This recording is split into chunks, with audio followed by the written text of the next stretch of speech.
In this video, I'll show you how to use frequently asked questions as a data source.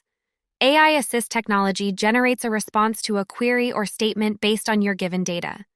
First, you need to go to the AI settings and then select Data Source. Find the FAQs section, enable this button, and then select this button to add questions and answers. There are two ways to add questions and answers to your data.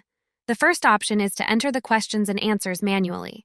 All you need to do is select Add FAQ, and a small window will appear. Simply enter the question and answer in this area.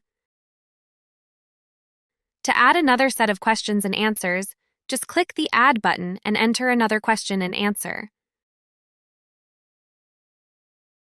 Once you are finished adding, just click Save, and that's it. The second option is to upload a CSV file. A CSV file is a plain text file that stores data with comma-separated values. It is commonly used by databases and spreadsheet programs like Microsoft Excel. You can follow this format for the CSV file that you will upload. Be sure to name the columns properly.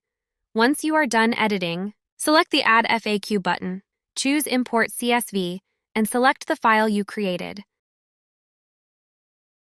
Then click Save, and the AI will start sourcing data from your uploaded file. In this section, you can disable a specific question and answer if you don't want AI Assist to use that data.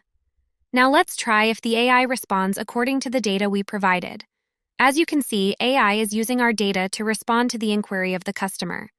For further instructions on how to use this function, please visit our community center or schedule a call with an AI Assist specialist by clicking the link in the description.